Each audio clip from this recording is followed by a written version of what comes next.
Episode number 140. So am I, added Joe, slapping the pocket wherein reposed the long-desired undine and Sintram. I'm sure I am, echoed Amy, poring over the engraved copy of the Madonna and Child, which her mother had given her in a pretty frame. Of course I am, cried Meg, smoothing the silvery folds of her first silk dress, for Mr. Lawrence had insisted on giving it. How can I be otherwise? Said Mrs. March gratefully, as her eyes went from her husband's letter to Beth's smiling face, and her hand caressed the brooch made of grey and golden, chestnut and dark brown hair, which the girls had just fastened on her breast. Now and then, in this workaday world, things do happen in the delightful storybook fashion, and what a comfort it is. Half an hour after everyone had said they were so happy they could only hold one drop more, the drop came. Laurie opened the parlor door, and popped his head in very quietly.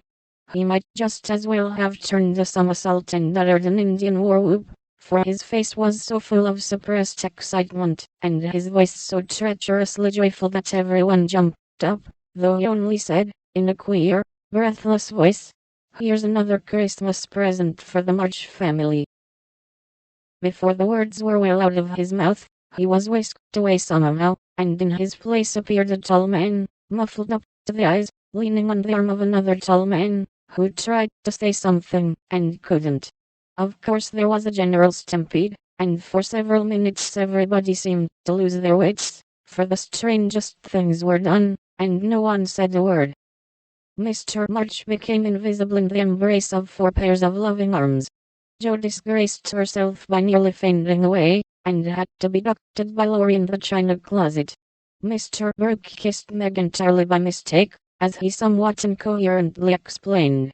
And Amy, the dignified, tumbled over a stool, and never stopping to get up, hugged and cried over her father's boots in the most touching manner.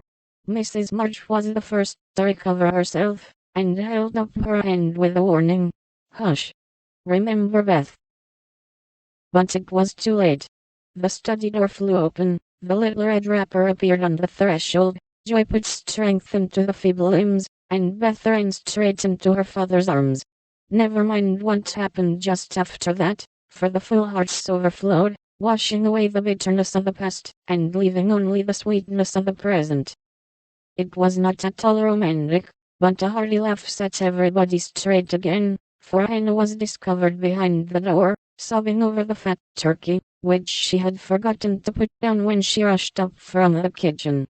As the laugh subsided, Mrs. March began to thank Mr. Brooke for his faithful care of her husband, at which Mr. Brooke suddenly remembered that Mr. March needed rest, and seizing Laurie, he precipitately retired. Then the 2 invalids were ordered to repose, which they did, by both sitting in one big chair, and talking hard. Mr. March told how he had longed to surprise them, and how, when the fine weather came, he had been allowed by his doctor to take advantage of it, how devoted Brooke had been, and how he was altogether a most estimable and upright young man. Why, Mr. March paused a minute just there, and after a glance at Meg, who was violently poking the fire, looked at his wife with an inquiring lift of the eyebrows. I leave you to imagine. Also why Mrs. March gently nodded her head, and asked, rather abruptly, if he wouldn't like to have something to eat.